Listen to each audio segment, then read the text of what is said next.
Well, we have a little technical difficulty. We'll go ahead and good morning, Birmingham. Today is December 7th. It's 9:30. I call to order the regular council meeting. At this time, we'll have the invocation by Councilor Clinton Woods and the Pledge of Allegiance by Councilor Valerie Abbott. If you will please join us and stand. Thank you.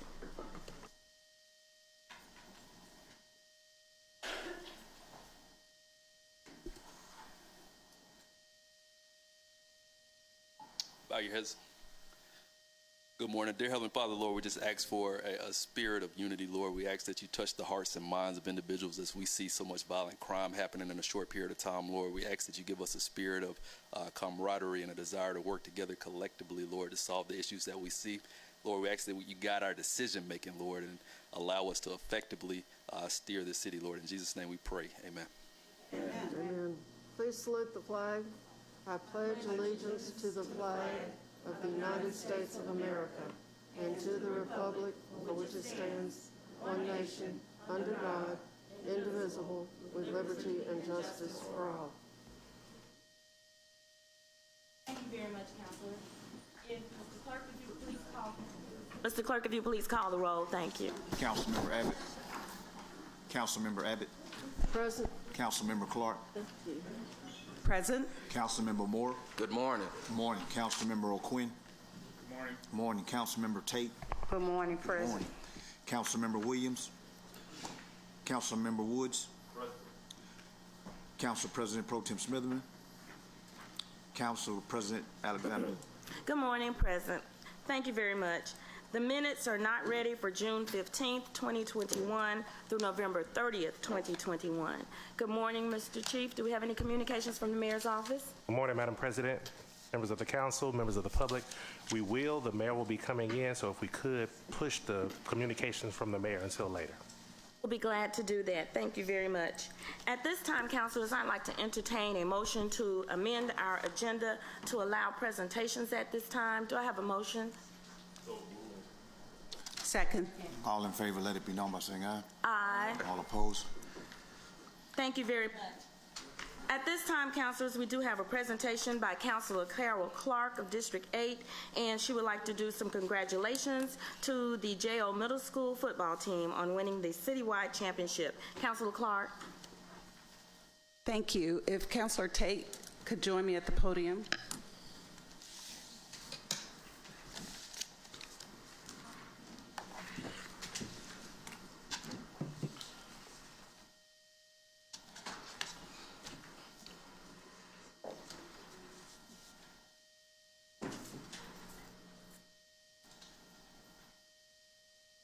And I'd like for the Jackson Olin coaches, 8th graders, and representatives, student representatives to come forward at this time.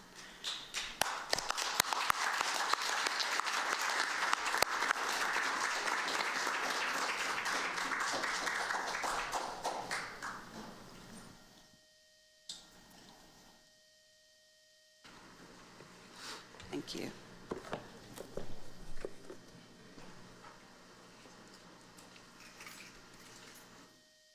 All right, as they're assembling, I'm going to read, whereas excellence and success in competitive sports is achieved only through strenuous practice, team play, and team spirit, nurtured by dedicated coaching and strategic planning, it is the sense of this legislative body to pay tribute to those exemplary athletes that excel in athletics by distinguishing themselves through notable achievements representing the city of Birmingham with pride and determination. And whereas during the summer of 2021, the Jackson Olin Middle School football team participated in a 7-on-7 passing camp going undefeated. During the fall, the team went undefeated again with a 6-0 record. They completed the season by winning the championship on October 26, 2021.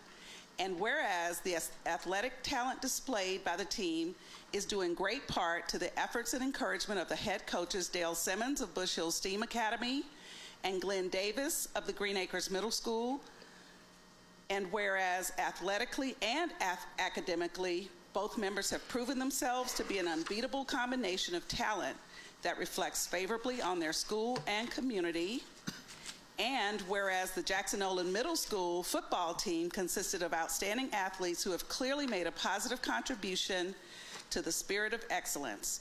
Team members received guidance from coaches respected for their ability to develop potential into excellence, along with skilled and inspirational mentors and parents who all played a vital role in this season's outstanding success. And finally, whereas the hallmarks of the 2021 Jackson Olin Middle School team, from the opening game of the season to the ending, included a brotherhood of athletic ability, good sportsmanship, honor, and scholarship that demonstrated these team players are second to none. Now, therefore, be it resolved that the City Council of Birmingham, with Mayor Randall L. Woodfin concurring, congratulates the Jackson Olin Middle School football team on their outstanding undefeated 2021 season, a back-to-back championship for the program, which was started in 2019. They have clearly contributed the spirit of excellence, which is a tradition of their schools. And it's presented this day, the 7th day of December, 2021, on the recommendation of Carol Clark to both schools. So I've got a resolution for each school. And Counselor Tate is with me because she is in the Jackson Olin High School, where you will all matriculate to, is in her district. So she's going to congratulate you also. Wow, congratulations. It is an honor to stand here before you all to honor you all on your great success. I wish you much success on your endeavors and most of all, your academics. And so again, congratulations, and we look forward to working with you all. Thank you.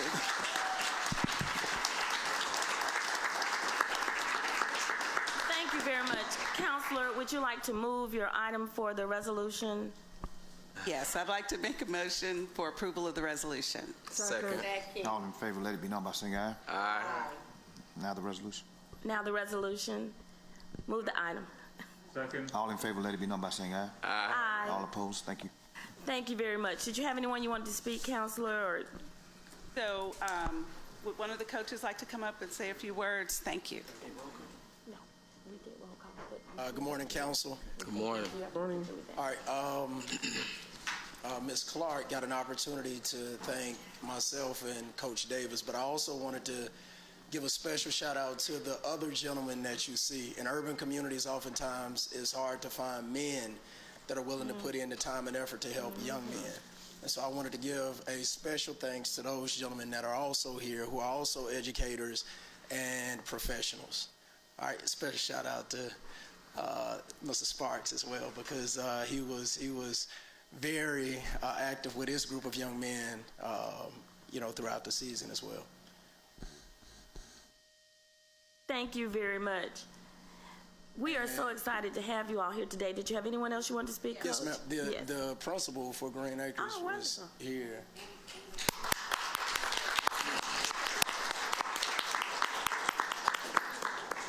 Yes, ma'am. Okay, we're going to hear briefly from the principal and the school board representative. Principal here?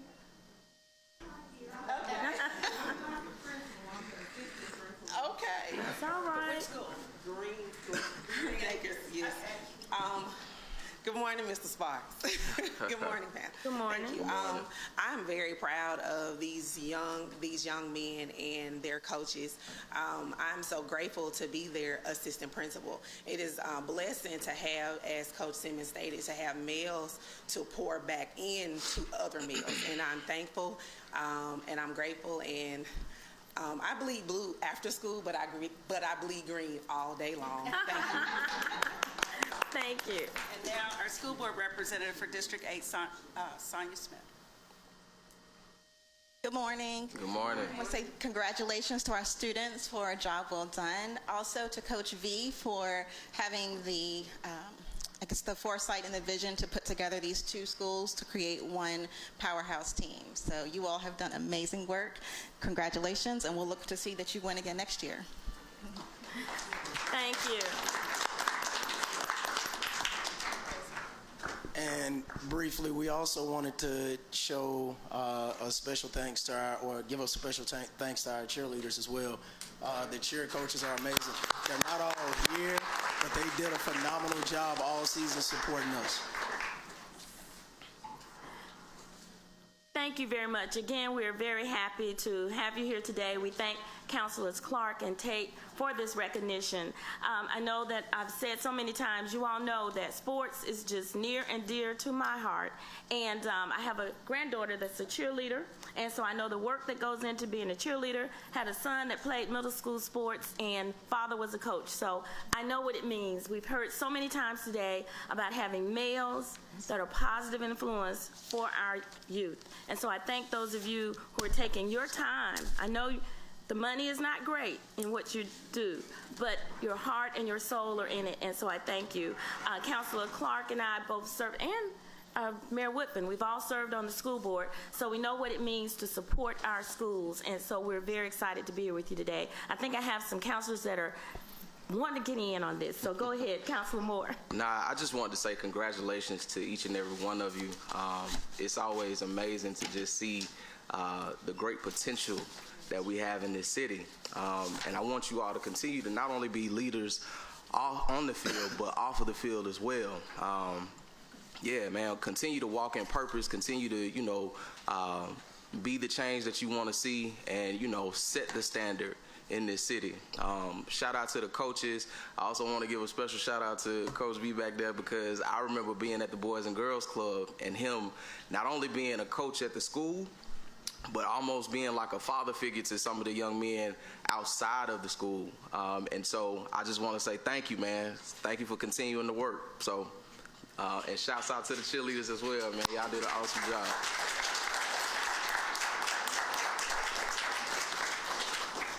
Thank you again. Do we have any other comments from counselors? All right, well, we're going to let you all get back to school. We know you're just excited to get back over there. And so we give you this opportunity. I know Councilors Tate and Clark may want to take a couple of pictures with you if they like, but we are excited to have you all here today, and thank you again so much. And you went undefeated, right? All right, then. Hey. I did something Alabama. Thank you all. Councilors, we will go back to our agenda. We'll allow them to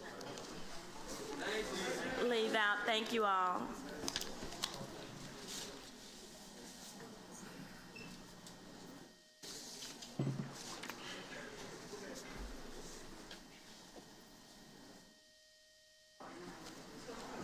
Councilors, at this time, we'll go back to our agenda. I will ask Mr. Clerk, do we have any announcements of board and agencies expiring for January? Yes, ma'am. Under the Administration Committee, we have the Human Rights Board, 3 vacancies. Georgia M. Blair, that's District 7. Wayne Hurd, District 8. Angine Coleman, District 9. All are 5-year terms, and they expire January 31st, 2022. And they are under the Council Administration Committee. All right. Thank you very much. At this time, councilors, I would like to go ahead and allow for communications from the mayor. See that Mayor Whitman has entered. And Mayor Whitman, would you like to go ahead and go with your communications at this time?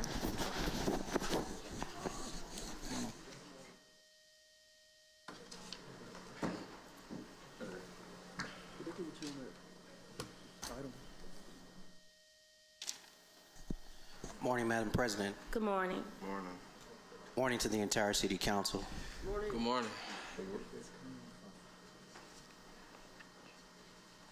Madam President, I have 3 notes. The first one may be a little long, but I promise the second 2 will be very brief. Melvin Foster Jr., Terrell Malik Young, Daquam Arthur Leon Robertson, Mikael Rashad McCord, Deontay DeJuan Jarrett, and David Desmond.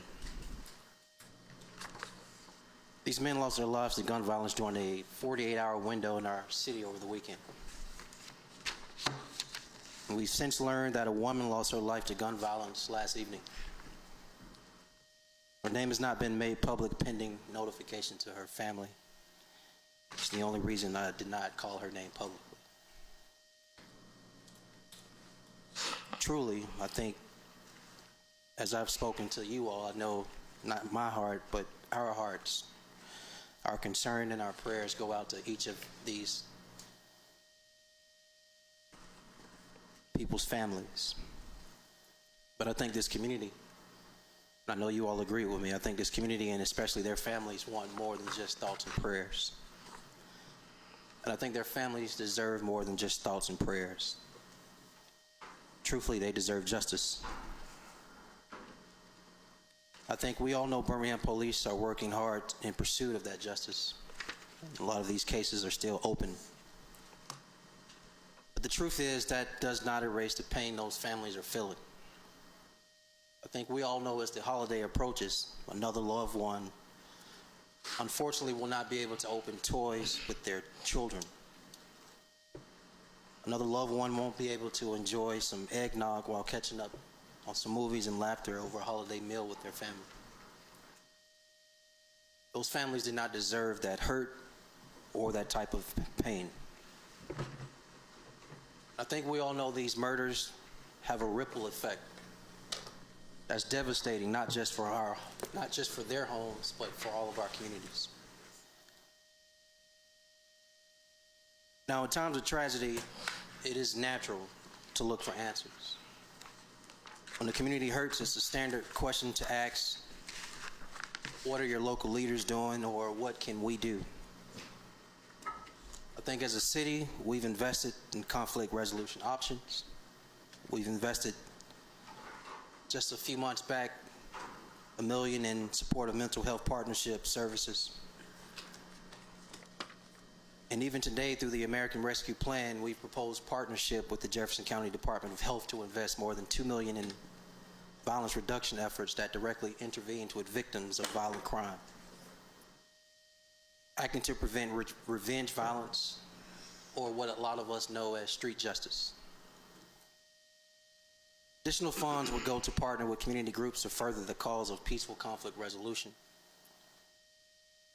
And as you know, because you get the stats on a weekly basis, we've taken over 2,500 guns off the street. But we also know that it's easier to get a gun than to buy drugs in Birmingham. Now, I have the utmost faith in what our detectives are doing out here to investigate these cases. At the exact same time, no one expects us to put an officer on every corner. No one expects us to put an officer in every vehicle. And no one expects us to put an officer in every home. Instead, we must look to the community, which means we have to look to each other. Which also means we have to change the mindsets and change behavior. And that is more than city government. So many instances of violence in our community are in residences or among family members. Majority of them are among two people who have personal relationships and know each other. That tells me, I think you would agree with me, that we must start healing from within. I've asked this question so many times, but I think it's worth asking out loud. How do you get two people who know each other not to shoot each other? Honestly, I'm not sure that any mayor has a direct answer for that. Because if so, we see a reduction in gun violence numbers, which are rising nationwide across all cities in America, not just in Birmingham. But I got a note. As we throw every resource we can into public safety, I do have a request. We just saw a bunch of young boys that are 7th and 8th graders walk out of this room.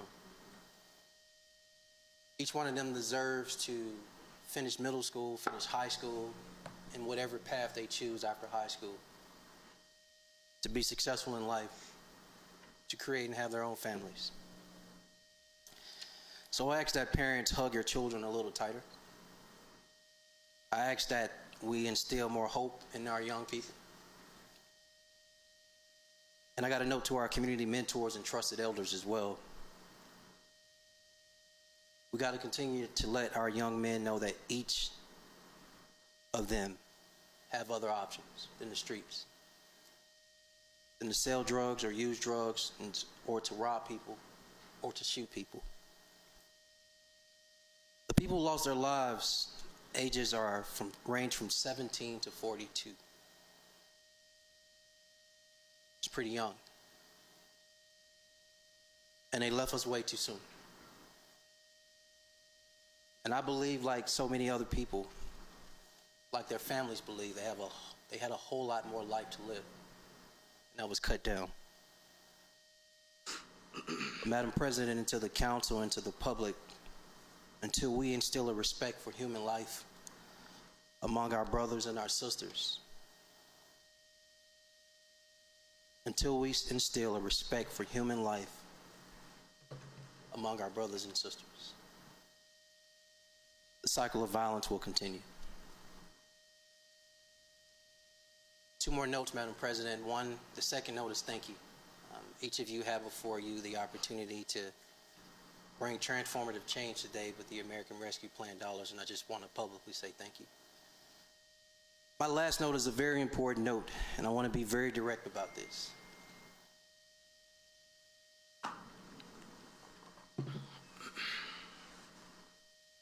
We have democracy in this country, in this state, in this community, in this city. Each of us has the right to protest, organize, activate people when we are against something or for something. And City Hall is a very open space. I think over the last 4 years, I've shown that our doors are always open for anyone that wants to address an issue they are concerned about.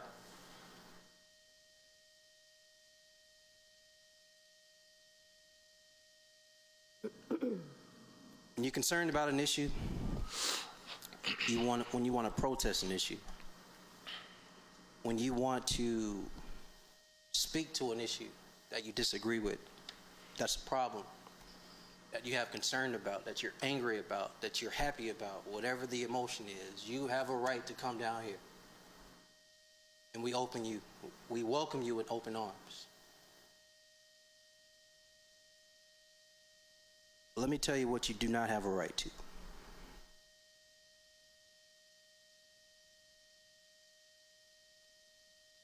Don't breach family.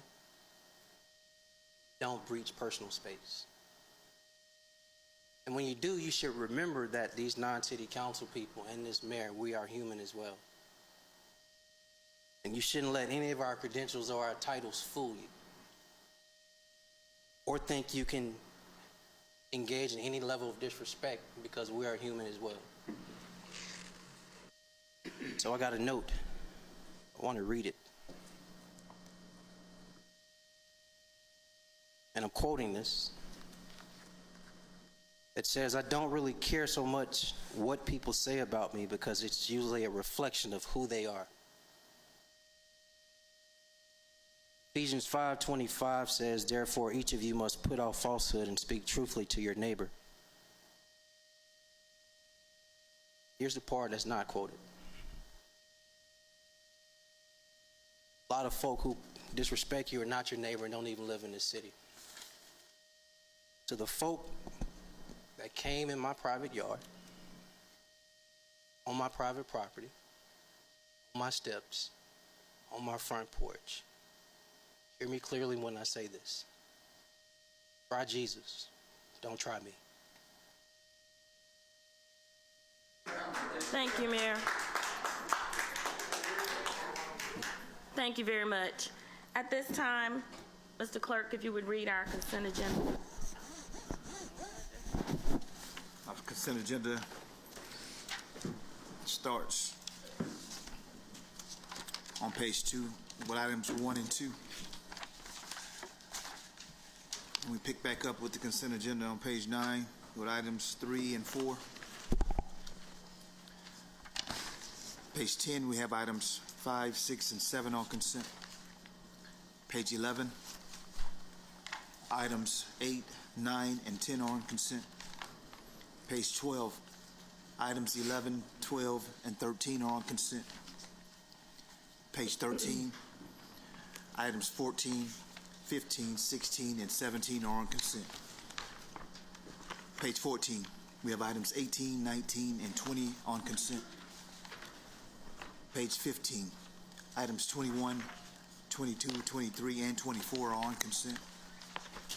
Page 16, items 25, 26, and 27 are on consent.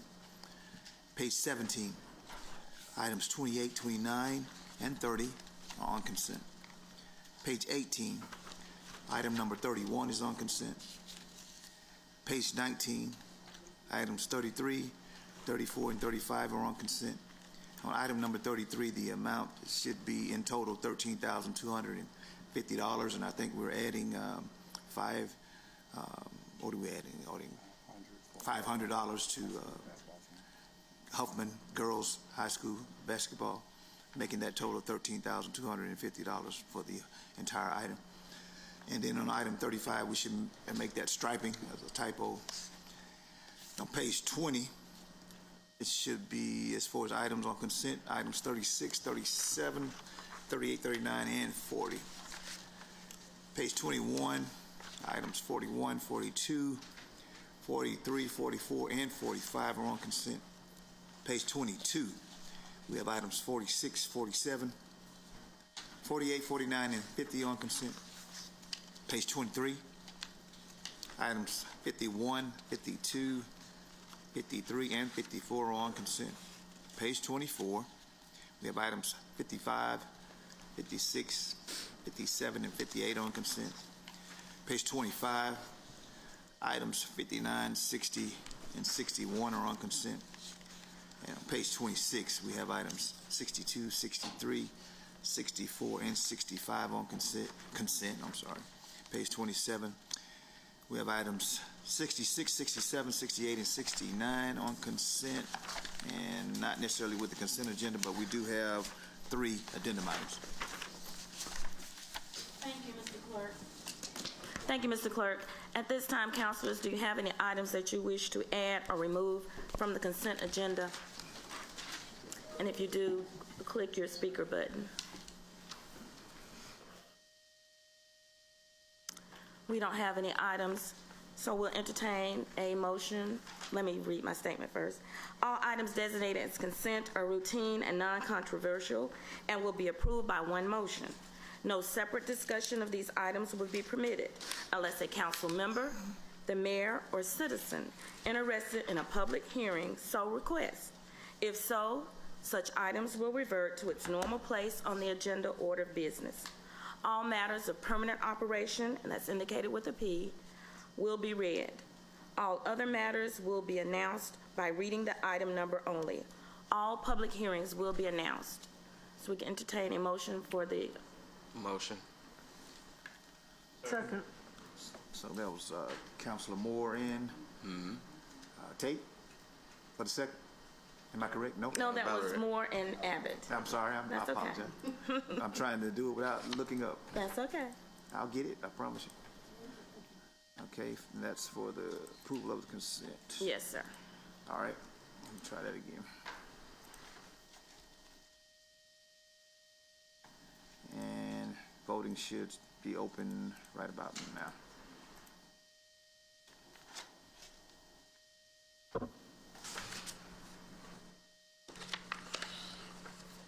All right, that vote should be up, Madam President. All right, thank you very much. The consent agenda is approved. If you're here for any items that were listed on the consent agenda, they have been approved, and now we'll continue with the rest of our agenda. Mr. Clerk, if you'll call the first item. All right, first item, let's see, we're going to item number, looks like 32. And that's on page 18. An ordinance pursuant to Alabama Act number 1969-916, authorizing the mayor and/or chief of police to execute an interlocal cooperation agreement for a period not to exceed 3 years between the city of Birmingham and the United States Immigration and Customs Enforcement for the purpose of cooperation and coordination for the effective enforcement of laws relating to ICE's Homeland Security investigations, jurisdiction by designating certain officers of the Birmingham Police Department as custom officers, authorizing to enforce the full range of federal criminal crime offenses. The city will be eligible for possible distribution of some seized money and assets. The assigned BPD officers will not be responsible for enforcing civil violations of immigration law, including civil detention or deportation, and further authorizing the mayor and/or the chief of police and any designated BPD officer who successfully completes his task force officer cross the designation training course to execute any additional documents necessary to accomplish the purpose of this agreement. And this is the first reading of this item. In order to pass it today, I need UC initially to discuss the item and bring it forward. Motion for unanimous consent. Second. Okay, all in favor, let it be known by saying Aye. Aye. All right, motion on the item itself. Move the item. Second. All right, the item is before you. All right, discussion on this item, councilors?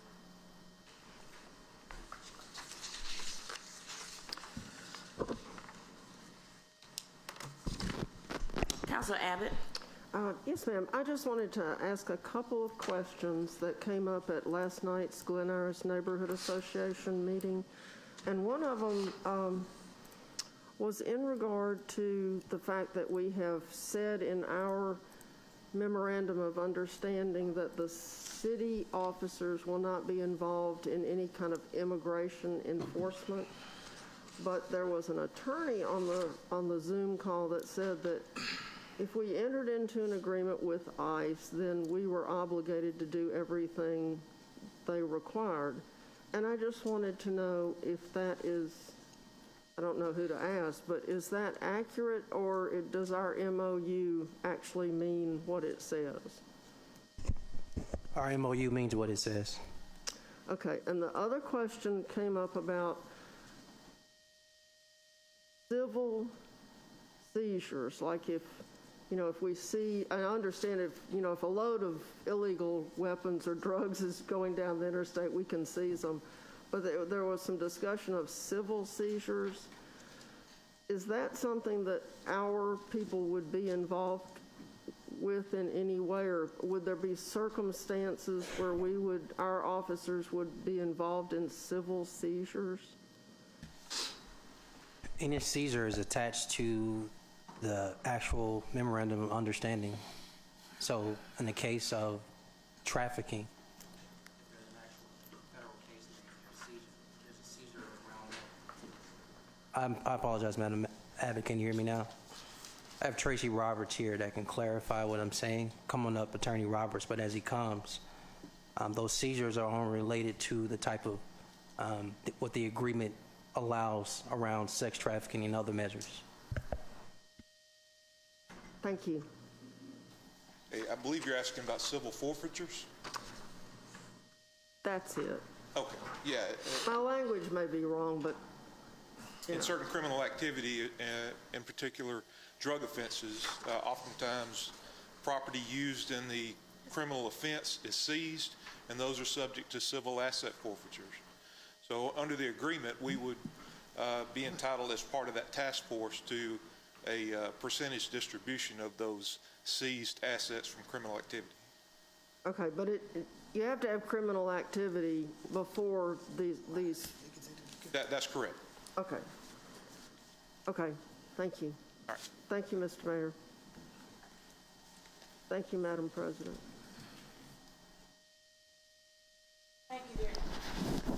Thank you very much. Councilor Clark? Thank you, Madam President.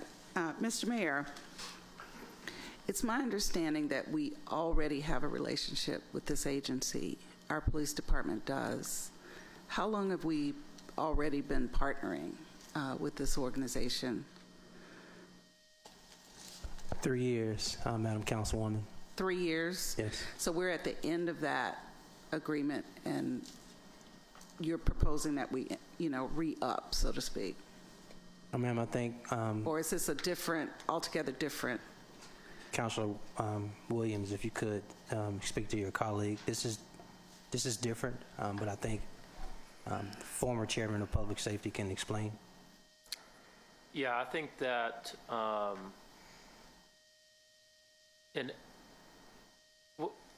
what's your question? Do we have, is It's the like, task force it's in like, place? this is not a Yes. new relationship. Correct. So we have a current relationship. That is So this correct. is an expansion of that relationship. I don't know if expansion is the correct word, but yes, it continues to commit our undercover officers to work on this task force. Okay. Thank you. With, Madam, well, I'll just request. That's okay. Did you have a question, or you just want to answer? No, I just wanted to go into a little bit more details about this task force. Go ahead, that's fine. Okay. So, this council and I think collectively as city leadership, we have talked a lot about human trafficking over the past probably 2.5, 3 years. We've involved different groups. We have, some of this predates some of the people on this dais, but we have recognized it. We've had awareness training. We've done proclamations. We've done all these different things to both bring light to the fact that human trafficking is a real problem in the United States and a real problem within the jurisdiction of the city of Birmingham. There are two different groups that fight human trafficking. One is the FBI. Two is Homeland Security Investigations, which is a division of ICE. So we have these two groups. Birmingham's FBI office, great office, not knocking them at all, but with everything going on in Huntsville, their main job after 9/11 is counterterrorism. Birmingham's FBI office is a counterterrorism office, period. Without this task force, we do not have human trafficking enforcement in our city. And that's it. There's been a lot of noise and a lot of people that are, some of them are reasonably hesitant because of ICE's national, some policies that ICE has been doing nationally. But what HSI and what this task force and what I believe it's like a couple of undercover Birmingham officers do day in and day out are very gruesome and unfortunate things that happen within our city limits. Most of them are trafficking and sexual exploitation of children. We as the city of Birmingham, and I speak on behalf of the police department, simply do not have the resources to investigate these types of crimes ourselves without the help of federal expertise. We have, a lot of the crimes involve computer images and other things that we have to have a federal partner to help with. We simply don't have the resources. Most recently, this month, when we had a 3-year-old child from a Latino community kidnapped within the city limits of Birmingham, we had to rely on this task force to recover that child one state over because Birmingham police is not in the state of Mississippi. We require, a lot of things in this MOU of these officers so that we are crystal clear that they will not act in any way as a naturalization or deportation officer, period. We don't want any of our city staff doing that. I think we can all agree on collectively. I'm speaking for all 10 of us. But we have to have, this past weekend, we had 5 people killed in the city of Birmingham. And we have a violent crime problem, and a lot of it is connected to organized crime that we have in this city. That is organized crime that has a home outside of the United States. Birmingham police cannot fight cartel crime, but we can make a dent in it with federal partnerships. And that is all this is. And I'd like to highlight in very generic terms what this specific task force was able to do this past fiscal year. This one past fiscal year, this task force, where we have a couple of undercover officers, freed 51 adults and children from human trafficking and prosecuted all 5 people that held them. This task force saw the largest sex trafficking indictment in the history of the state of Alabama, facilitated more than 100 forensic interviews of minors, most of which were from the city limits of Birmingham. We were able to be recognized as one of the top 12 programs in the nation for child sex trafficking enforcement. We were able to stop a man who sought to kidnap, rape, and torture and murder 2 young girls while he filmed the entire event. He has been charged on federal crimes. We've arrested 102 felons. This is one fiscal year. 102 felons, seized $4 million in illicit proceeds, 35 pounds of which were heroin, 28 pounds of cocaine, 15 pounds of fentanyl, 185 pounds of methamphetamine, which is an ungodly amount if you are familiar with methamphetamine, and took off 20 illegal firearms from the traffickers. So that's what this task force was able to do in one fiscal year. That illustrates the problem exists in Birmingham. And while it might be easy to give in to voices, loud voices, that might be understandably upset about what is happening with ICE nationally, that's not what this task force is about. This task force is about 51 adults that we have freed in our city limits this fiscal year. Those are victims of trafficking. And what's unfortunate is those victims of trafficking predominantly don't speak English, they don't have ties to this country, and they're predominantly of Latino descent. And so that is because they're easy targets. They don't have ties, they don't speak English, and there is a resistance, or a hesitancy rather, to call police. You know, policing looks very different all over the world. It looks very different all over this state, and it looks very different all over this county, quite frankly. But we want to be clear. We don't care what your naturalization status is. If you have a problem, call 911 in the city limits of Birmingham. Our officers will investigate that, and we don't care what your naturalization status is. We want to make sure that we do everything possible for the public to understand if you're a victim of a crime in the city limits of Birmingham, you're a victim of a crime, period, end of discussion. If you're one of the 51 adults that we have freed that were being trafficked, you're an adult that's being trafficked, and you deserve not to be trafficked. If you're one of the over 100 children that were sexually exploited this past fiscal year, you're a child, and in no country should a child be sexually exploited. That is what this task force is about. It has been blown out of proportion. It is unacceptable. And what's unfortunate is the people that are the victims of all of these crimes seem to be non-English speaking of the Latino community. So I want to point that out. That is what this task force is about. I think that if we're going to, as a city, stand up against human trafficking and take a stand against the type of behavior that we saw this past weekend where 5 people were murdered, then it's time to stop playing games. We need to be decisive, and we just need to make a decision. Are we going to support these people that are working hard undercover and having to do horrible work? I can't imagine having to do the work that they're doing and see the horrible things that they're having to see. Are we going to keep talking about it and acting like we are, have some sort of secret arrangement with ICE, which is not factual? So I urge this council to do the right thing, and let's go ahead and support those undercover officers that are BPD officers, that are our employees, that are working hard every day to make this happen. And I also want to point out this. When we have sex crimes involving children, if our vice and narcotics get called to a sex crime involving a child, quite frankly, we don't have the electronic resources to go in and do the investigation that we would expect to be done for any of our children. And so we need to have the resources available to prosecute what's going on within our city limits. Thank you, Madam President. Thank you, Councilor Williams. Councilor Tate. Good morning.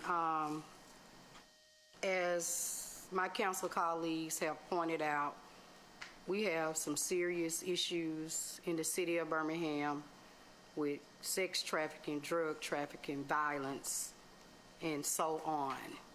as a chair of public safety, as a retired law enforcement person myself, as a mother of a formerly incarcerated son, I truly believe in community and making sure that we center voices of those that have boots on the ground and ears to community.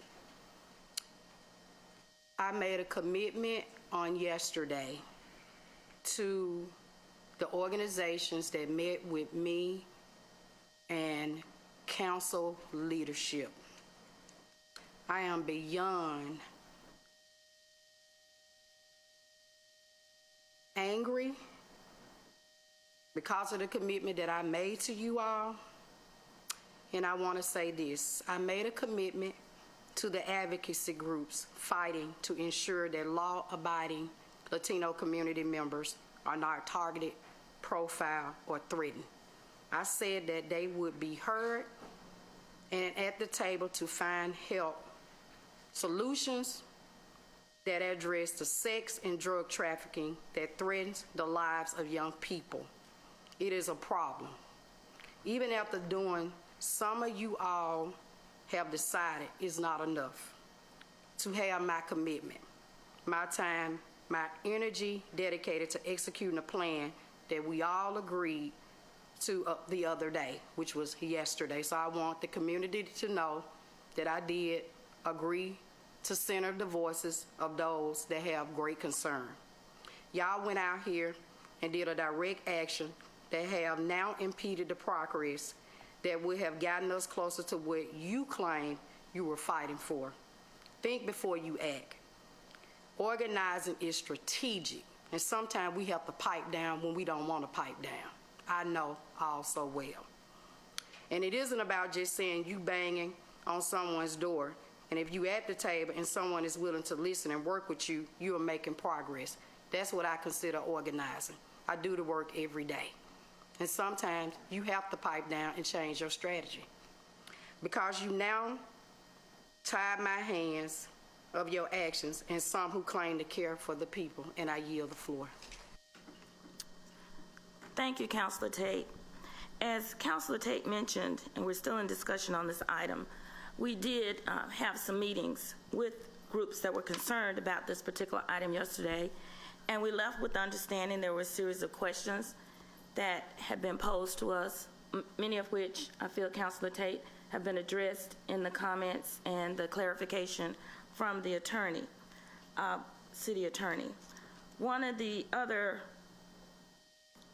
statements or commitments that we made was to hear from the group and give them an opportunity to just address this particular item.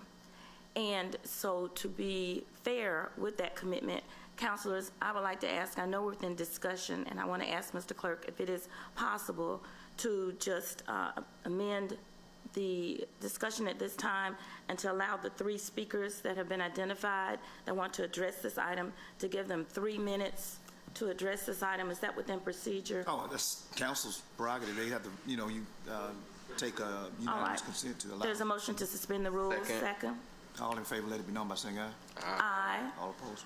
All right, Mr. Clerk, if you will call those 3 names that are identified on our speakers list, and please know you have 3 minutes. And Mr. Clerk, if you'll call that first speaker. Oh, wow. I can't really read the writing on the first one. Ana Delia Espion. Okay. My apologies.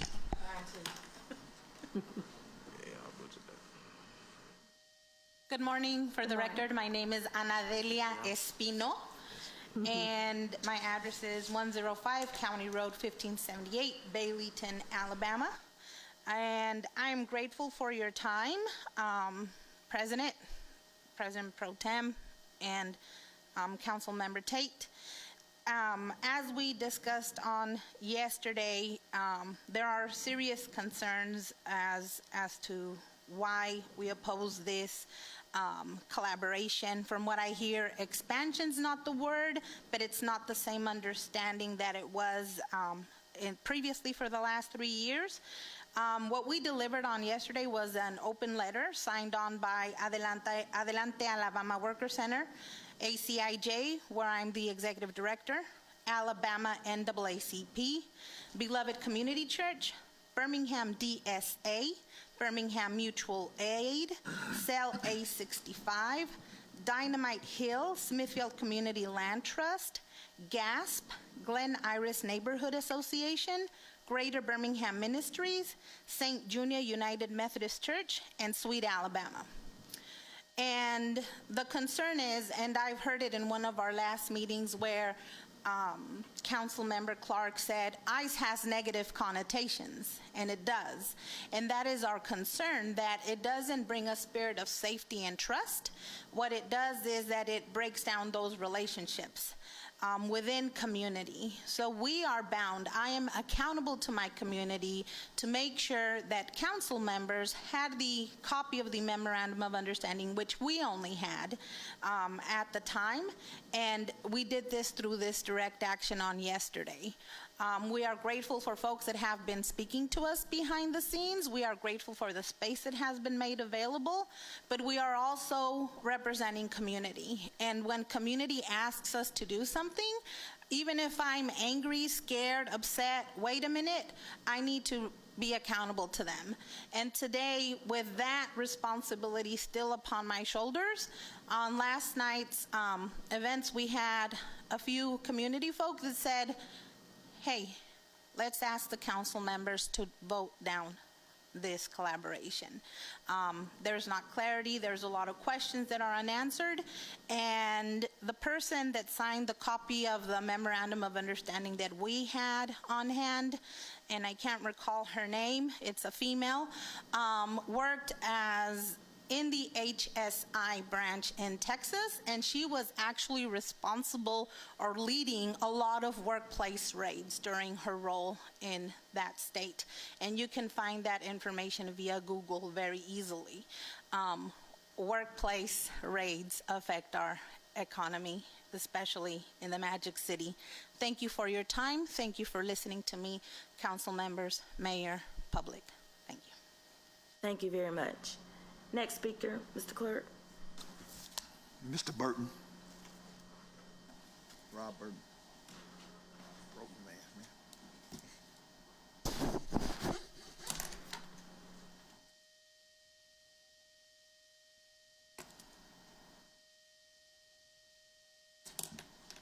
Hello, Council. I just wanted to say, I know there were two folks who had not had a chance to sign in, who had tried to sign in before 9:30. If they would be given a chance to speak, that'd be great. If not, I'd like to pass. Your time to speak, or are you going to allow your time to go to the person that you're trying to give opportunity to speak? You have 3 minutes. That sounds good. I will be passing my 3 minutes then to Ms. Rita Rodriguez, who is the staff lawyer at Adelante.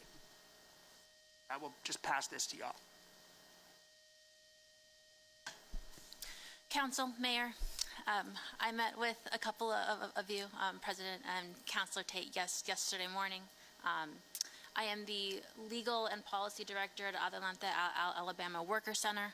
I also spent the first 10 years of my career representing children who were in foster care and children who had been victimized, the victims of sexual crimes, children who have been human trafficked. I have spent time on committees, on special courtrooms that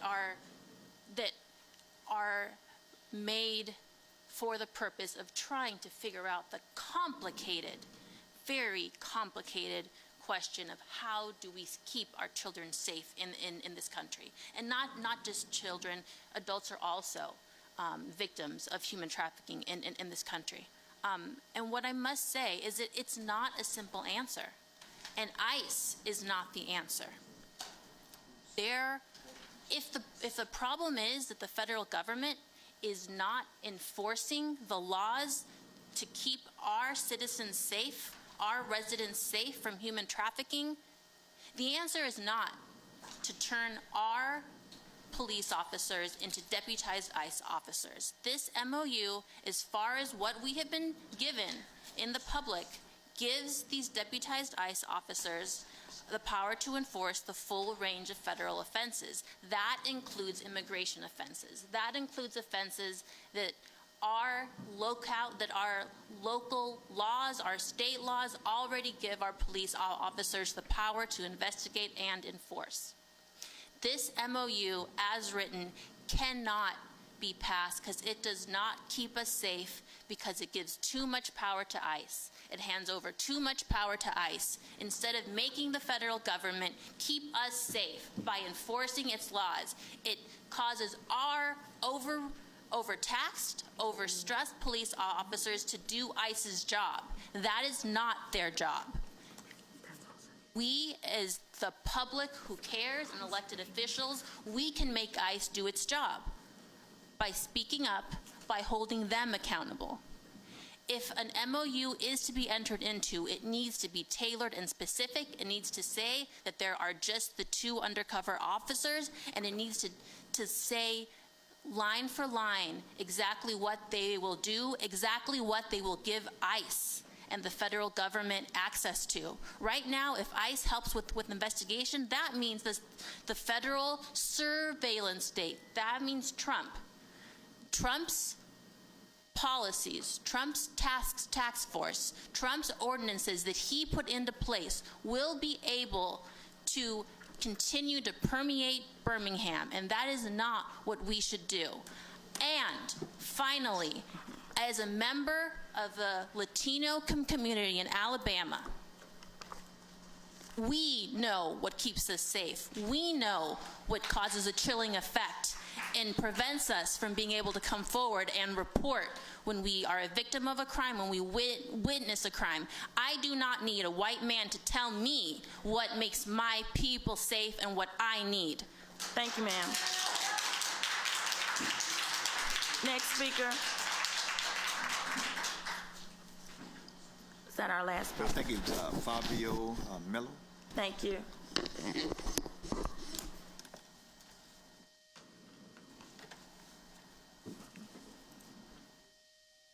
Good morning. My name is Fabio Mello, 2717 17th Avenue North, Norwood, JT Moore. You knock on my door. Yes, sir.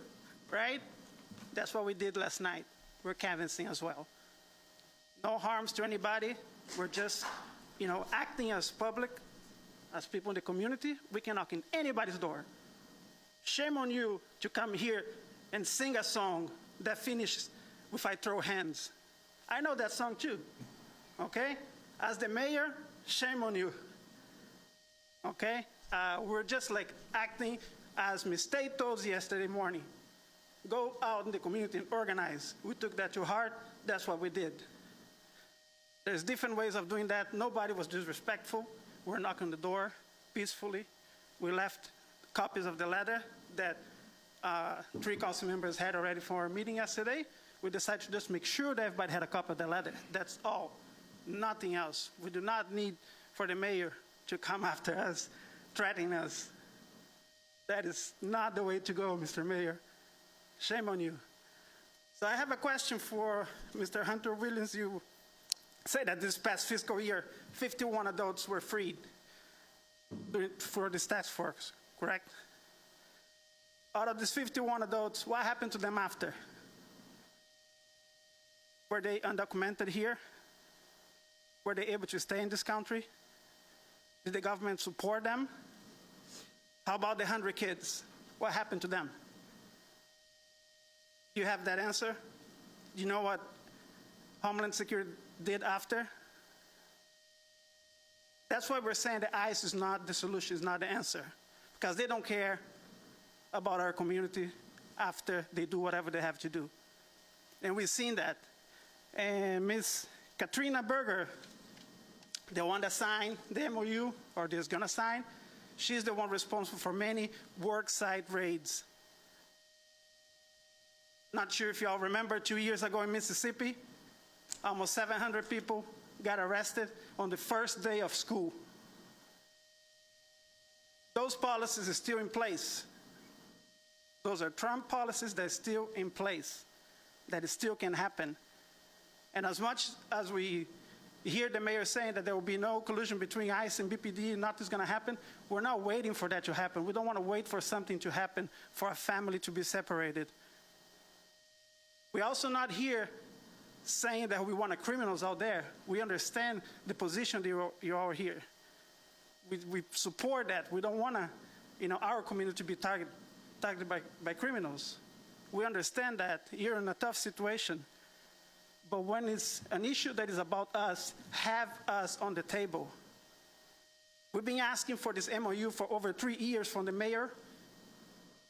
We sued the city to get a copy, and they refused to show us. Why? What's so secretive about this? We want to know how we can support our community. Why not invite us to discuss issues like this? That's all we're asking. We're part of this community. We are here. We're not going anywhere. We want to make things better for everybody. But if you don't talk to us, if you don't bring us to the table, it's going to be difficult to make that happen. That's all we're asking. With all due respect, Mr. Mayor, bring us to the table. Talk to us. You came to Adelante asking for our votes. You remember that? Thank you, sir. We remember that. Appreciate you. Thank you. At this time, councilors, I do appreciate you for suspending the rules and allow these group of residents and visitors to address this item.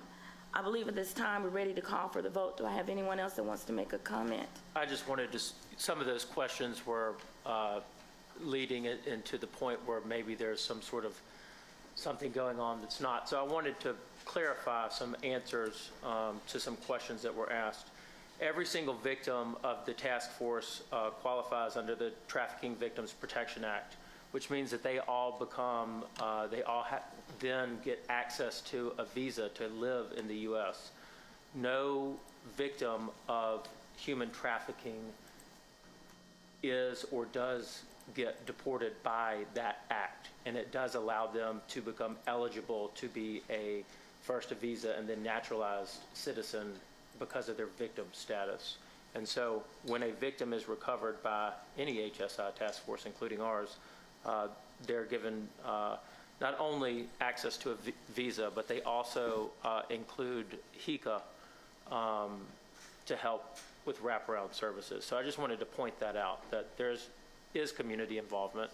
No one was deported.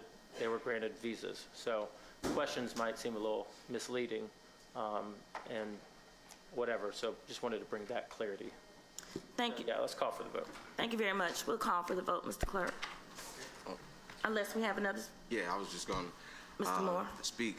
So I know that on November 2nd, when this was first brought before us, we had concerns ourselves and still had questions that needed to be answered. And so we as a council agreed that we needed to take more time to deliberate and to really think about the decision that was going to be made.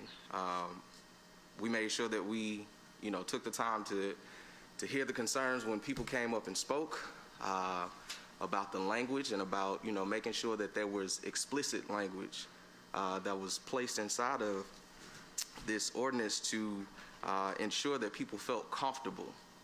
We made sure that we took those concerns into consideration and we acted on those. And even further than that, we had my council colleagues even took the time to come and, speak with you all and, get further clarity about how we could better support, how we could better partner, how we could better advocate. I do think that city business should take place at the city and not at people's houses. I know that I feel confident in speaking on behalf of everyone in saying that, nobody up here on this dais is unapproachable. Nobody up here, is someone who is running and hiding. And I think that each of us would make the time and take the time to speak to whoever we needed to or whoever wanted to speak to us. And so it concerns me that, even if it was just a knock on the door, that people felt comfortable coming to counselors' homes. And I just want to say, I hate that, that happened, but I feel confident in saying that, all of us would make sure that, we do our part to advocate for you properly and to make the best decisions for the safety of this city. And so just want to move for the vote. Thank you. We're ready to call for the vote. Thank you, Councilor Moore.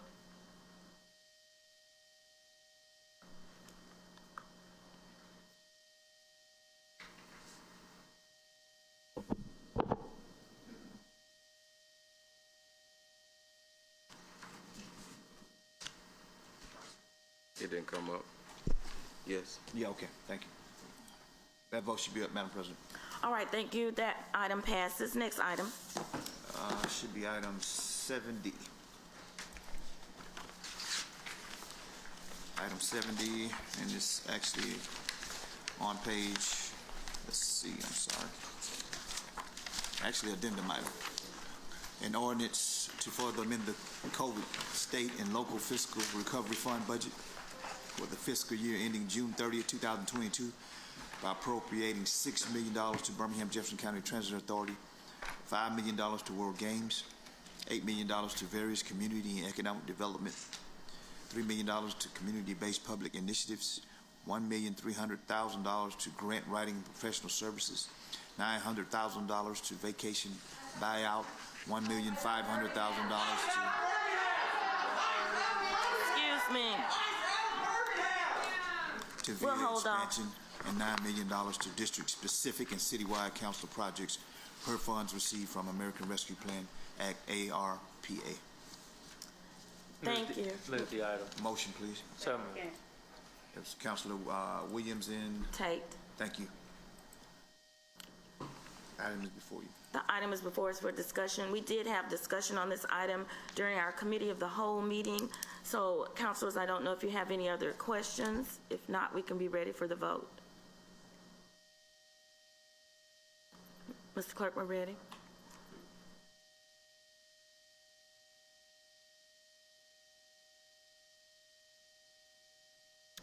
That item passes. Thank you so much, councilors. Thank you, Mr. Mayor. We appreciate this. This is an opportunity to transform our neighborhoods, and so we thank you. Thank you all for, thank you. I mean that. Next item. Should be item 71. An ordinance to further amend the capital fund budget for the fiscal year ending June 30th, 2022 by appropriating $2 million to Ramsey McCormick redevelopment, $2 million to Crossplex redevelopment, $2 million to grocery store recruitment, $1 million to sports and entertainment recruitment, and $300,000 to Masonic Temple. Funding sources is proposed 2020 capital improvement warrants, formerly referred to as the CDA warrants. This will provide authorization for the commitment for this project. Motion, please. Move the item. Second. All right, Councilor Williams, Councilor Quinn. Item is before you. Thank you. Again, councilors, this particular item was presented during our committee of the whole meeting, and this deals with commercial development activity and warrants that will go towards these projects. Is there any discussion? If not, we're ready for the vote.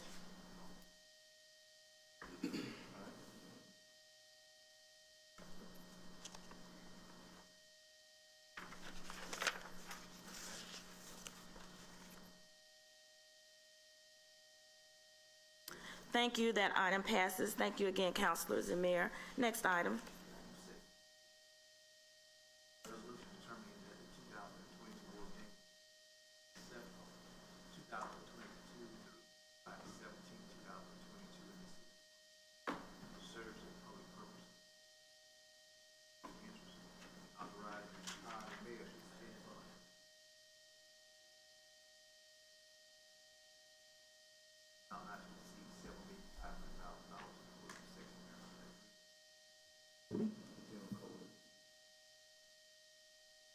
Move the item.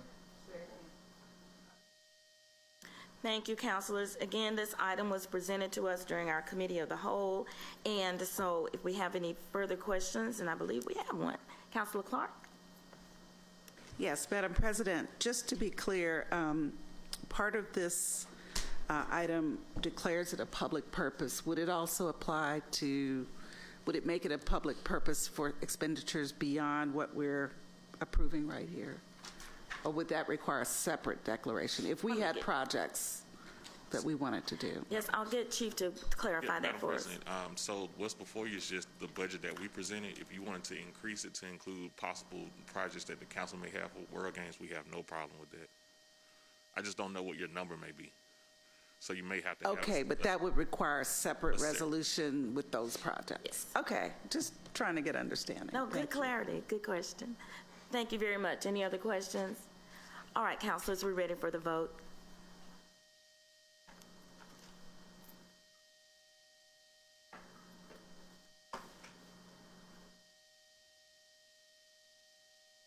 Thank you very much. That motion passes.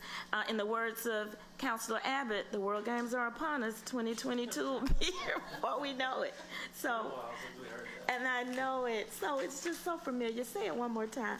But they are. World Games are coming. Thank you. And councilors, please accept my apology. I've already reneged on what I told you. We wouldn't have any addendums, but these particular items were past the time where we could submit items for the agenda, and we went through those on our committee of the whole. So thank you all for agreeing to hear those and voting on those today. Mr. Clerk, how are we on our agenda now? No, we're good. I think you had a speaker that wanted to speak, missed the time, Mr. Cedric. Yes, sir. Thank you. We'll call our next speaker. Is it A.J. Johnson? Yes. And, okay, A.J. Thank you very much.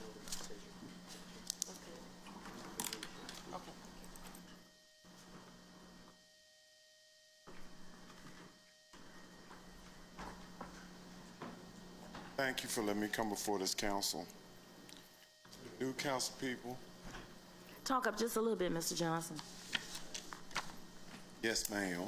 To the new council people, Councilperson Tate, Councilperson Moore, Councilperson Clark, the whole body, to my boss, and to Kevin. I come before you today to tell you that I've come before this council before, not the whole body, but I've come before members of this same council, and I've talked to you about the elevating problem that we have with killings, not with crime, but killings. There's a big difference, and I don't know, sometimes we look at those things that way. We look at the young children that were here before us, and we call them criminals. Well, Kevin Moore and I were just standing here, and one of the young girls walked in, and she didn't speak. And so when I asked her, I said, "Excuse me, ma'am, can you say hello?" She immediately said, "Yes." And she said, "Hi." Our children are not the problem. We are the problem. One more time, JT, we are the problem. We don't want nobody to say nothing to them when they're wrong. They feel privileged because someone makes $70,000 or $80,000 to the impoverished child whose mother works 2 or 3 jobs but still is not bringing a great amount home. When our city leaders at JCCEO are having problems, and they take their problems out on the children and take things, and things are not signed, I's are not dotted, T's are not crossed. It's not our problem. Hunter, I really thank you very much for what you just did for that young man. Instead of checking him, you rode along with him.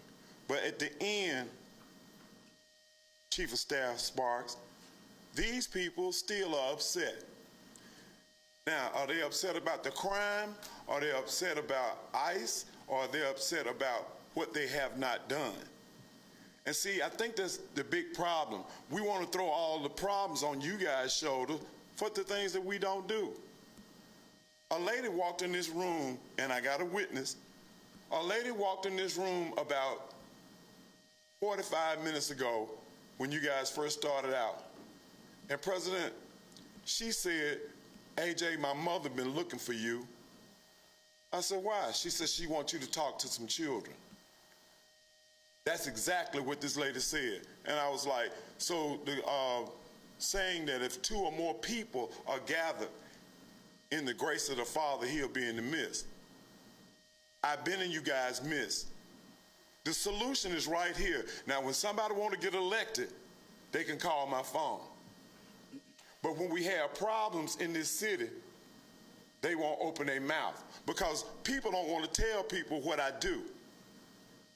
There are a lot of people who are sitting up on that council right now, council desk, that I've helped. I've walked through neighborhoods, knocked on doors, and people greet me graciously. Now we're going to stop playing the game and put me to work in the things that I need to do to help us stop these killings. Because we're not going to wait in Birmingham till the World Games get here and then try to make, candid camera. So I'm asking you guys right now to support me as I've supported you. This is not a thing for the weak at heart. You will not get a response in a suit. Best believe that. I was in Kingston yesterday on 45th Street. A friend of mine named Judge Andre Sparks, I called him regularly and I asked Judge Sparks to have conversations with police officers being able to walk a beat.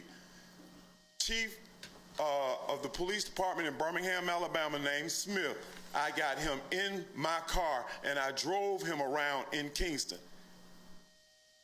I asked Chief Smith to get in my car and he rode Kingston with me. I graduated from Hayes, Carroll W. Hayes High School. I am more than worthy to speak to these young people. But when you guys don't support me, but you call me to ascertain my health, now we're going to stop playing the game and people are going to start saying, me and Councilperson O'Quinn have several young men in Kingston that we've mentored to.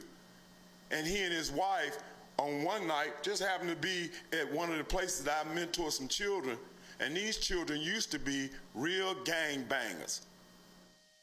The young man asked me, he said, AJ, is this guy all right? I said, more than all right. So I'm gonna leave y'all with that, but what I'm not gonna leave here with Carol Clark, a person that I've known over 20 years, Valerie Abbott, lifetime friend.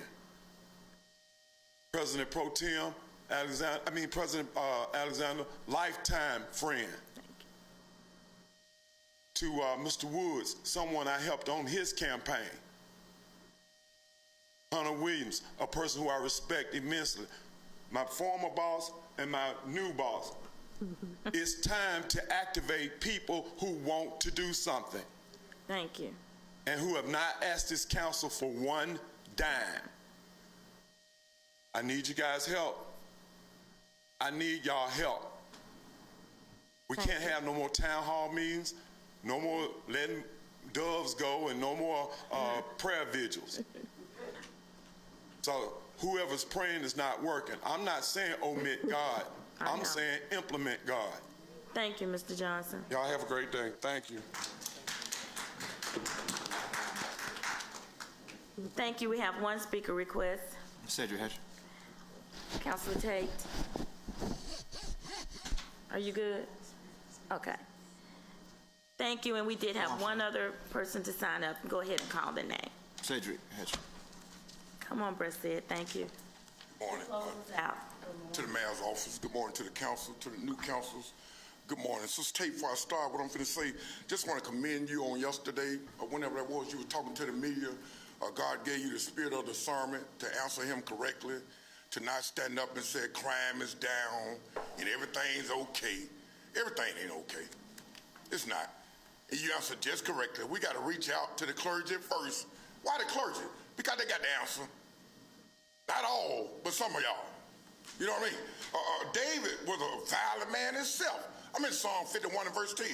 David slept with Bathsheba, killed her husband Uriah, and David turned around in Psalm 51 and verse 10 and said, God created me a clean heart.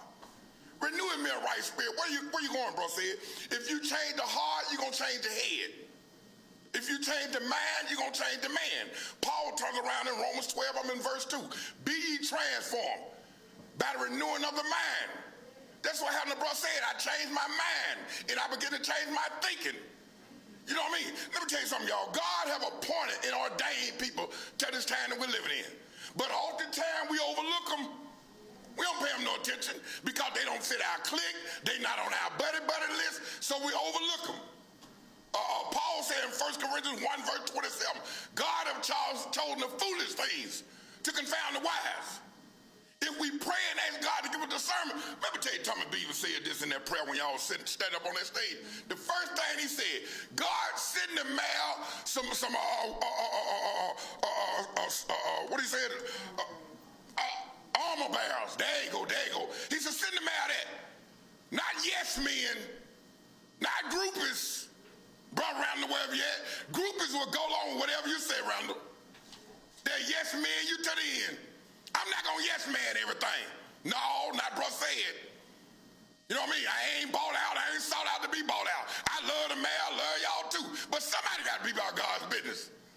You know what I mean? If we got people around here, y'all, that's willing to help, but we overlook them. Now, I saw this guy over here at UAB telling me he got down for Stop the Violence. And a minute on TV, he finna come up here and get $2 million from y'all. I said, how that's gonna happen when there was some big clergies from all over the city just trying to get some help, and they didn't help them. And I want to ask that man, whatever his name is you gonna go do the vigil? Is you gonna get his family some money on the funeral like Bruss said have, and others have? Is you gonna cry with them all night like Bruss said have? Is you gonna go over there to that courthouse when they go into court with the killer like Bruss said have? So what is he finna do different than we did? Come on, y'all, let's stop playing these games, man. What is he going to do? Let me tell you what we need to get involved in the vow. I'm in Matthew 9, verse 37. The Bible said when God seen the people suffering, he had compassion. Compassion deal with the heart, y'all. We need a willing-hearted person with compassion in high places like some of y'all sitting. Because Paul called some of y'all some names. You know, I'm in Ephesians 9, chapter 6, verse 12. He said, rulers of darkness in high places. Don't be a part of that, y'all. If I ain't trying to help nobody, I'm trying to hurt somebody. Make up your mind. Either you're going to help or you're going to hurt. Because so many mothers are crying while young people dying, y'all. And we partying and having a good time, and all we showing is look how brand new business came to town. Look at this going on while blood is all through our streets. Am I my brother's keeper? Am I going to keep killing my brother? Watching my brother suffer, watching my brother die. Why I go on? Because let me tell you, and I'm getting on out of here now, we got too many celebrities and not enough servants in Birmingham. Everybody want to be important. Put the red carpet out there for me. You ain't nothing. God said decrease, that he might increase. If we move out the way, God can take over the end. But we divided. And a house divided, a church divided, a city divided, ain't gonna stand. God bless you. Thank you, Brother Ed. That concludes our speakers list. At this time, we'll ask for councilors to add their comments. And I'll start with you, Councilor Clark. Are you ready?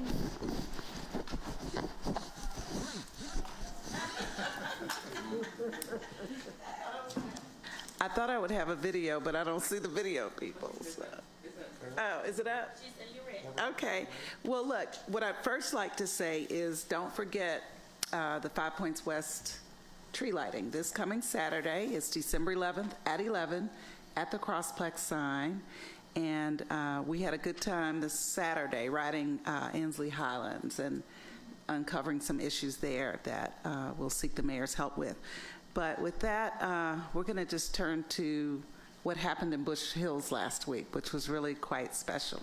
Thank you. Thank you, Councilor. We'll roll that tape.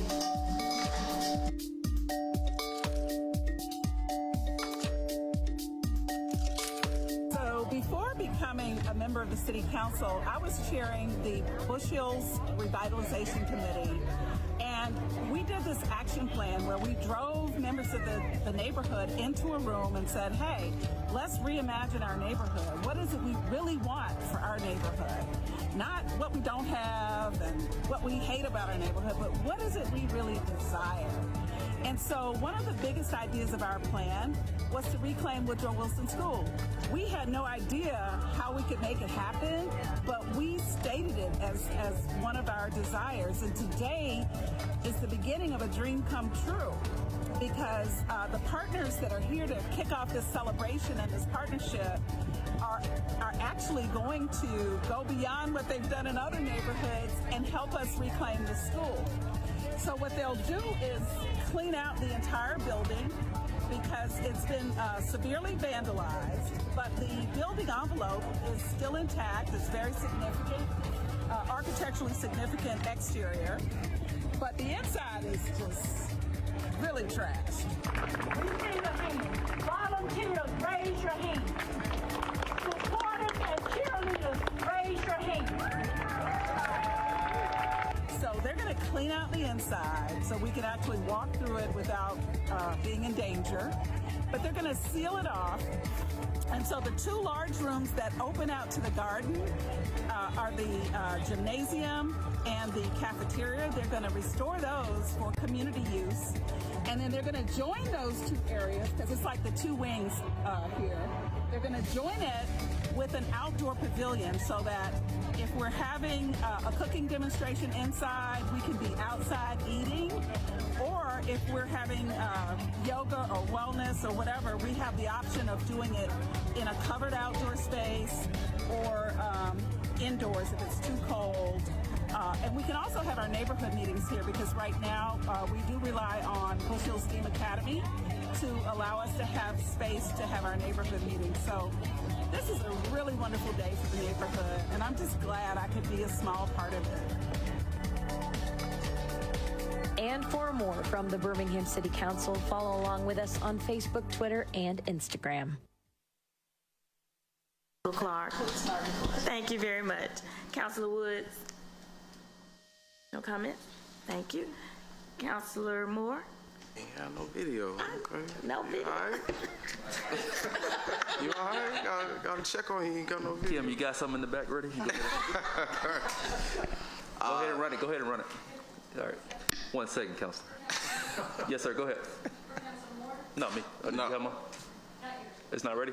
Okay. All right, y'all dodged the bullet. Y'all dodged. Councilor Moore. Go ahead. Yeah, so before I go into my announcements, just a couple things that I wanted to kind of share. So I'm of the personal thought that words are one of the most powerful things on the earth, right? With our words, we can, create, inspire. We just had Bro Sid come up here.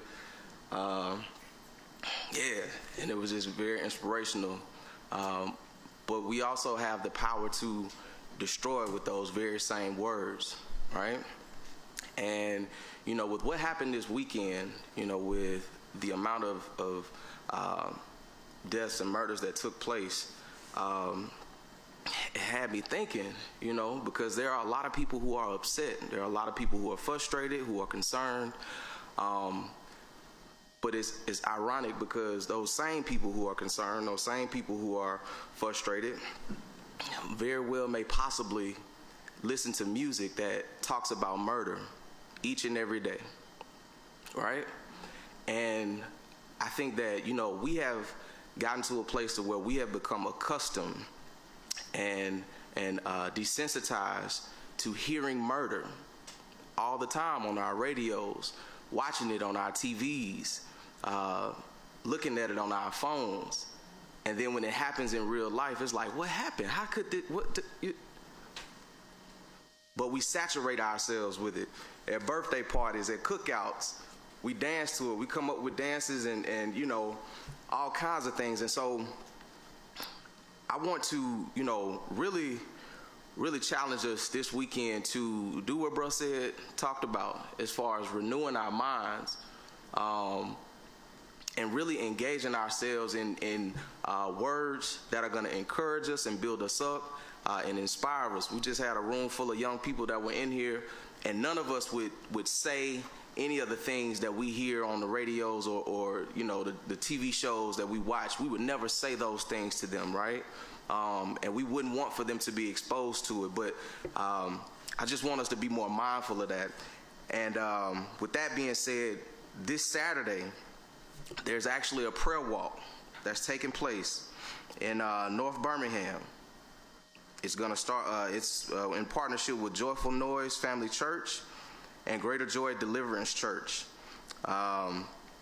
Like I said, it's taking place this Saturday, December the 11th, from 10:15 to 11:30 at 3106 27th Street, North Birmingham, Alabama. And so if you would like more information on that, reach out to Rachel Green. Her number is 256-602-1176.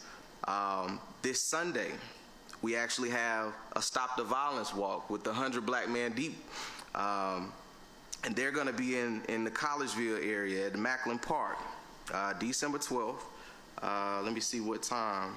It doesn't have a time on the flyer. I'll make sure that I post it on my page on Facebook. But they're going to be out there on December 12th. And so to all the folks who said, hey, I want to get involved. Hey, I want to do something. Put me to work. Activate me. Come out here to this prayer walk. Come out here to this violence walk. Like, make sure that you're a part of the solution. And be there. Also, we have the tree lighting ceremony that's taking place in Woodlawn for the Woodlawn community this Sunday at 5:30 p.m.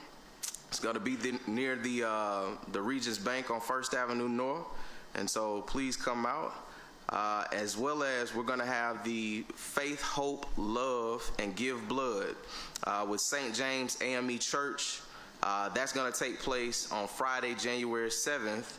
From 11 to 3 p.m. And so I'll make sure that I remind people about that, but just wanted to kind of put it out there early, that it's going to be a special blood drive to support sickle cell patients. And so with that, I'm finished with my announcements. Thank you, Councilor Moore. Councilor Tate? Wylam will meet tonight for their neighborhood holiday gathering at the Wylam Library at 6 p.m. And the Pratt Inslee implementation meeting will be this Thursday, December the 9th at 6 p.m. at McAlpine Rec Center. Our announcements are One Pratt community will have their holiday gathering tomorrow from 5 p.m. to 8 p.m. at One Pratt Park. They will have a toy drive handing out chili courtesy of Wendy's, and many special guests are expected to attend, so y'all feel free to come out. Public Safety Committee will be next Tuesday, December the 4th at 3:30 here in the council chambers. Have all submissions are due to my office by tomorrow, December the 8th by 5 p.m. The AME Church located at 1500 Daniel Payne Drive will have a community breakfast this Saturday at 8 a.m. and afterwards, starting at 9 a.m., they will give away groceries and gently used coats. We're asking everyone to come out and support the great event. If you know anyone in need, please have them come out this Saturday. Thank you. Thank you very much. A full calendar over there in D9. Councilor Abbott? Thank you very much, Madam President. The Planning and Zoning Committee that was scheduled for tomorrow at 3:30 p.m. is canceled due to the fact that our only case has been withdrawn. So we no longer have any reason to meet, and we're not going to. The Subdivision Committee and Zoning Advisory Committee are both subcommittees of the Birmingham Planning Commission. The Birmingham Planning Commission has 3 vacancies right now, and we are looking for people. But we are going to have a cutoff date because we can't wait forever. And the cutoff date is going to be Friday, December 17th. So if anyone is interested in being on the Planning Commission, has an interest in city planning, this is your opportunity. 3 vacancies. The Planning Commission meets the first Wednesday of every month, unless they have no cases. We also have 4 vacancies on the Zoning Board of Adjustment, which makes it an endangered board. We are looking for a registered architect, a real estate broker or salesperson, and a person in building construction. And then the fourth position is non-affiliated, so you can just be anything you want. But they meet on the second and fourth Thursdays of every month, so they meet twice a month. And there are no meetings left for this week or next week as far as neighborhoods, because most neighborhoods are canceling their meetings. It's December. So that is all for me, Madam President. Thank you very much. Thank you, Mrs. Abbott. Mr. Williams? Thank you, Madam President. Economic Development and Tourism will have our work session immediately following council today. So Mr. Moore, Mr. O'Quinn, please do not rush off. Roebuck Springs will be meeting at Regular Place New Beginnings Church this Thursday, December the 9th at 7 p.m. Councilor Wood's office, along with my office, will be providing hot lunches to our BPD officers at East Precinct this week. So not only thank you to our guys over at East, but thank you to all of our guys in uniform. I know that y'all always make sacrifices over the holidays, not being with your family and kids and all that, so that you can answer all of the calls that you get to answer over Christmas. So thank y'all very much for your sacrifice to this city. Wanted to announce two different boards where we have a total of 5 vacancies, 2 on Southern Research Cooperative District and 3 on the Industrial Development Board. And so if you're just really, really behind, you can still send in your resume on that Industrial Development Board, because we have not received the number of people we need. We are going to probably have, since our board, I think what Valerie says, is running dangerously low of a quorum, we do have a problem, and so we're running dangerously low of a quorum, so we might go ahead and make one of the 3 appointments for the time that was the time where we had to take someone off that board. So that we will do that today, and that's all I have. Thank you, Councilor Williams. Dr. O'Quinn? Thank you, Council President. I want to remind folks that in March of 2019, Mayor Woodfin declared gun violence a public health crisis in the city of Birmingham. And we certainly, find ourselves still in that situation. But I also want to follow up on Council Williams' comments and thank our BPD staff, our police officers that are out there every day doing everything that they can to help address the gun violence and all of the other crime issues that we have in the city of Birmingham. And I'd like to point out that BPD, in my opinion, is severely understaffed, under-equipped, under-resourced. And to me, that is a crisis. I had the occasion to meet with Chief Smith and other senior staff of BPD last Friday. They were extremely generous in their time and walked me through a number of actions that they are taking to address various issues. But what I came away from that meeting understanding is that we have not sufficiently invested in our law enforcement in the city of Birmingham. And despite national movements that say otherwise, we need to continue to invest in our police force in the city of Birmingham. Folks, want to talk about defunding the police, but we've been defunding the police in Birmingham for decades. So now we find ourselves in a situation where we are having to allocate several $100,000s in American Rescue Plan monies to buy out vacation time because police officers and other city employees are not being allowed to take vacation because we need them out there patrolling the streets. And still, you know, they need even greater resources to get us where we need to be to bring our law enforcement protection up to the level that citizens expect. So, thank you again to the Birmingham Police Department. I know that, you know, you guys get a lot of criticism. It's probably, you know, one of the most difficult jobs to do in the city of Birmingham. Please recognize that, you know, there is a very active discussion happening amongst the council and the mayor's office about how to, you know, correct the current issues in regards to staffing and resources and making sure you guys are equipped. So for me personally, it is my top issue and will be until we start seeing things move in a positive trajectory.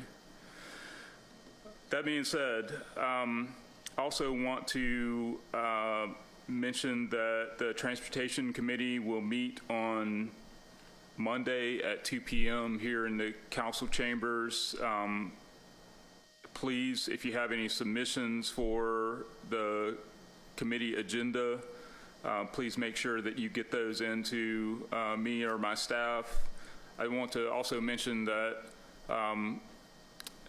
Councilor Smitherman, Councilor Alexander, and myself, mayor staff, and several other organizations met with Norfolk Southern for several hours yesterday afternoon at Norris Yard in Irondale to discuss the train blockage issue.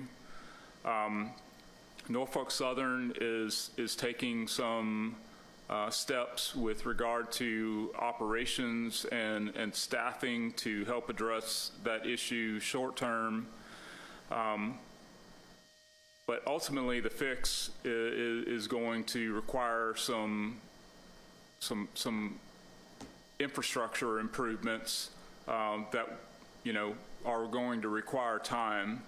But please, you know, I want the public to know that, you know, just because the train's not out there blocking the railroad crossing this morning, that discussion hasn't subsided, and that we are moving forward with, you know, due diligence and with intention to make this, you know, situation better for, you know, future generations.